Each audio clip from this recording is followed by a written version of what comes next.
প্রিয় বন্ধুরা, আজকে আমরা আবারও আপনাদের সামনে হাজির হয়েছি। আজকে আমরা দেখাবো এমন কিছু জিনিসের ফ্যাক্টরিতে তৈরি হওয়ার পদ্ধতি যেগুলো সম্পর্কে জানা আপনাদের জন্য অত্যন্ত জরুরি।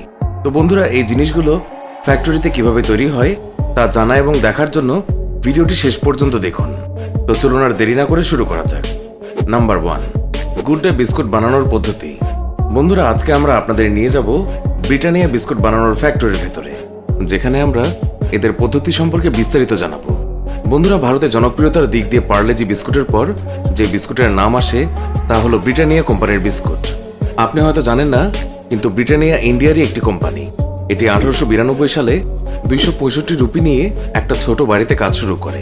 কিন্তু তখন কে জানতো এই ভাঙাচোরা বাড়িতে শুরু হওয়া ব্রিটানিয়া কোম্পানির বিস্কুট একসময় ইন্ডিয়া ছাড়িয়ে বিশ্বের বিভিন্ন দেশে তাদের নামের ছাপ রাখবে। আপনাদের সম্ভবত মনে থাকবে, এখন থেকে 12 বছর আগে ব্রিটানিয়া কোম্পানি যখন টাইগার বিস্কুট লঞ্চ করেছিল, তখন সকলেই এই বিস্কুট এত বেশি পছন্দ করেছিল যে parle-gর ব্যবসায় বন্ধ হতে চলেছিল। যাই হোক, আজকে আমরা কাজু বাদামে ভরা ব্রিটানিয়া কোম্পানির গুড ডে বিস্কুট তৈরি নিয়ে কথা বলছি। এর কাজ শুরু হয় আটার বস্তা কাটার মাধ্যমে। এটি তৈরির জন্য দরকার হয় আটা, গ্লুকোজ বা চিনি, মিল্ক মেড, বাটার ইত্যাদি। আর বিস্কুটকে কুরকুরে বানানোর জন্য এতে সয়া ইমালসিফায়ার যোগ করা হয়। আর এই বিস্কুট তৈরিতে সবচেয়ে জরুরি উপাদান হিসেবে কাজু বাদাম তো থাকছেই। এছাড়াও এতে যে পানি যোগ করা হয় তাতে যেন ক্যালসিয়াম ও অ্যামোনিয়াম সল্টের মাত্রা ঠিক থাকে তার দিকে বিশেষভাবে খেয়াল রাখা হয়। প্রথমে আটার সঙ্গে যথেষ্ট পানি মিশিয়ে তাতে বাটার, চিনি, মিল্ক মেড ইত্যাদির সঙ্গে টেস্ট এনহান্সার মিক্স করা হয়।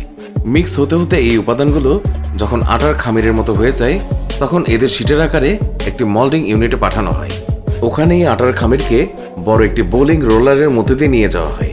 আর এর ফলে ওই খামির থেকে গুডের অতি পরিচিত সেই গোলাকার শেপের এবং সঠিক টেক্সচারের বিস্কুট সামনের কনভেয়ার বেল্ট ধরে এগিয়ে যায়। এই সময় তারা বেশ ভেজা অবস্থায় থাকে। এদের তৈরি করার জন্য পুরো 6.5 মিনিট ধরে বড় একটি ওভেনের মধ্যে দিয়ে যেতে হয়। ওই ওভেনে মূলত বিস্কুট বেক করা হয়। এই ওভেনগুলো একবারে প্রায় 1400 বিস্কুট বেক করতে পারে। বেক করা এই বিস্কুটগুলো যখন কনভেয়ার বেল্ট দিয়ে অন্য ইউনিটে যায়, তখন তা দেখার মতোই একটি দৃশ্য বটে। এরপর বিস্কুটের দলটি প্যাকেজিং ইউনিটে এসে পৌঁছায়। আর হাই স্পিড প্যাকেজিং মেশিন এইভাবে 10 রুপির প্যাকেট এবং জাম্বো প্যাকেটে বিস্কুটগুলোর প্যাকিং সম্পন্ন করে। এরপর এদের পাঠানো হয় সেখানে যেখান থেকে আপনারা সকালের চায়ের সঙ্গে খাওয়ার জন্য গুড ডে বিস্কুট কেনেন, অর্থাৎ এদের বাজারে পাঠানো হয়। তো বন্ধুরা, এইভাবে সঠিক এবং উন্নত প্রসেসে তৈরি হয় good day biscuit. Number 2, Amul দুধ প্রস্তুত করার পদ্ধতি। বন্ধুরা, 8টি হাইটেক প্রসেসিং প্ল্যান্ট এবং 3.6 মিলিয়ন কৃষকের 16 লাখেরও বেশি গবাদি পশু থেকে প্রতিদিন উৎপাদিত 50 লাখ লিটারের বেশি দুধ নিয়ে তৈরি হয় এশিয়ার সর্ববৃহৎ ডেইরি কোঅপারেটিভ আমুল। এটা গুজরাটে অবস্থিত। এখান থেকে প্রতিদিন 50 লাখ লিটার দুধ বিক্রি হয়। এছাড়াও যদি এখানে দই, বাটার, পনির, আইসক্রিম ইত্যাদি সবকিছুর বিক্রির পরিমাণ যোগ করা হয়, তাহলে আমুলের প্রতিদিনের টার্নওভার হবে প্রায় 146 কোটি রুপি। আর এখন যদি আমরা বিশুদ্ধতায় সেরা আমুল কোম্পানির দুধ প্রসেসিং এর পদ্ধতি সম্পর্কে বলি, তাহলে পদ্ধতি শুরু হবে ভারতের হাজারো গ্রাম থেকে, যেখানে লাখো কৃষক গবাদি পশু পালন করেন। তাদের কেউ 1 লিটার, কেউ 2 লিটার, কেউ 5 লিটার, কেউ 10 লিটার, কেউ বা 15 লিটার, যার যেমন সামর্থ্য সে তেমন পরিমাণে দুধ নিয়ে এসে মিল্ক কালেকশন সেন্টারে জমা দেয়। এখানে দুধে থাকা চর্বির পরিমাণ পরিমাপ করে দেখা হয়। দুধে যত বেশি ফ্যাট থাকবে তত বেশি হবে দাম। এরপর দুধ মেপে কোয়ালিটি অনুযায়ী দাম পরিশোধ করা হয়।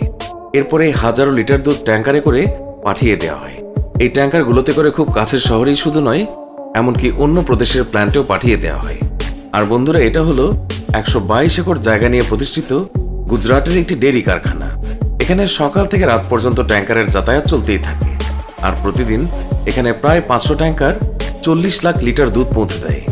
এখানে প্রত্যেকটি ট্যাঙ্কার থেকে কিছুটা করে দুধ নিয়ে কোয়ালিটি চেকিং করা হয়, কেননা কারো কোনো ইচ্ছাকৃত বা অনিচ্ছাকৃত ভুলে যদি খারাপ কোয়ালিটির কোনো দুধ চলে আসে, তাহলে এই কোম্পানির সুনাম নষ্ট হয়ে যেতে পারে।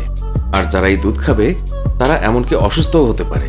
তাই এইভাবে ভালোভাবে চেকিং করে গ্রিন সিগন্যাল পেলেই কেবল ওই ট্যাঙ্কারগুলোর দুধ দিয়ে ওখানে থাকা বড় বড় ট্যাঙ্কগুলো ভর্তি করা হয়। কাঁচা দুধগুলোকে খাওয়ার উপযোগী হওয়ার জন্য পাস্তুরাইজেশন প্রসেসের মধ্যে দিয়ে যেতে হয়। এর জন্য এই স্টিলের পাইপগুলোর মধ্যে 76 ডিগ্রি সেলসিয়াস তাপমাত্রায় 15 সেকেন্ড ধরে গরম করে সঙ্গে সঙ্গে 4 ডিগ্রি সেলসিয়াস তাপমাত্রায় পাইপের মধ্যে দিয়ে এগুলো চালিয়ে ঠান্ডা করা হয়। আর এইভাবে হঠাৎ তাপমাত্রার পরিবর্তনের ফলে দুধে থাকা সব ব্যাকটেরিয়া মরে যায়। এবার এই দুধগুলোকে পলিথিন বা প্যাকেটে ভর্তি করা হয়। এখানে থাকা সবগুলো প্যাকেজিং মেশিনে মিনিটে প্রায় 500 প্যাকেট দুধের প্যাকেজিং সম্পন্ন করে। এরপর লাখ লাখ ছোট বড় প্যাকেটগুলোকে বাইরে অপেক্ষা করতে থাকা লোডিং ট্রাকে তুলে দেশের কোনায় কোনায় পৌঁছে দেওয়ার জন্য পাঠিয়ে দেওয়া হয়। তো বন্ধুরা, এভাবেই কঠোর পরিশ্রমের মাধ্যমে আমূল দুধ তৈরি হয়ে আপনাদের হাতে পৌঁছায়। নাম্বার 3, কুরকুরে তৈরির পদ্ধতি। বন্ধুরা, এবার আমরা আপনাদেরকে হাতের আঙ্গুল চাটতে বাধ্য করা কুরকুরে ফ্যাক্টরিতে কিভাবে তৈরি হয় তাই আপনাদেরকে দেখাবো।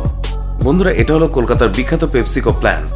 হ্যাঁ বন্ধুরা, এটা ওই ব্র্যান্ড যা Kurkure, Pepsi, Lay's, Mountain Dew ইত্যাদি বিখ্যাত সব স্ন্যাক্স ও বেভারেজ বানিয়ে থাকে। এটা বানানোর জন্য প্রথমে কর্ন মিল, গ্রাম মিল বা বেসন বা প্রয়োজনীয় মশলাগুলোকে সংগ্রহ করে ফ্যাক্টরির ওই অংশে পাঠানো হয় যেখানে কুরকুরে তৈরি করা হয়। কিন্তু তার আগে প্রত্যেকটি বস্তা থেকে কিছুটা উপাদান নিয়ে তাদের কোয়ালিটি টেস্ট করা হয়। যদি এই উপাদানগুলো এই কোয়ালিটি টেস্ট করতে না পারে বা সামান্য কোনো সমস্যা দেখা দেয়, তাহলে তা আবারও সাপ্লায়ারের কাছেই ফেরত পাঠানো হয়। কোয়ালিটি টেস্টের পরে শুরু হয় আসল কাজ। পেপসিকো বা আমুল বা ব্রিটানিয়া যে কোনো বড় কোম্পানির সাফল্যের মূল চাবিকাঠি হলো তাদের কোয়ালিটির সঙ্গে কম্প্রোমাইজ না করার গুণটি। প্রথমে আটা, বেসন ইত্যাদিকে পানির সঙ্গে মিশিয়ে বা ব্লেন্ড করে খামির তৈরি করা হয়। এই মিশ্রিত আটা বা খামির যখন এক্সট্রুডারে পৌঁছায় তখন একে ছোট ছোট কুরকুরের আকারে কাটা হয়। এরা এই সময় কিছুটা ভেজা থাকে। এরপরে এই কাঁচা কুরকুরে যায় ফ্রায়ার ট্যাঙ্কে। এখানে খাওয়ার উপযোগী তেলে এদের 5 সেকেন্ড পর্যন্ত ভাজা হয়। এরপর এদের এখান থেকে বের করা হয়। এখন এই কুরকুরেগুলোতে আমাদের সেই চিরপরিচিত স্বাদ চলে এসেছে, সেই কুরকুরে ভাবও চলে এসেছে। কুরকুরে গরম থাকতে থাকতেই তাদের সিজলিং টামলারে পাঠিয়ে দেওয়া হয়।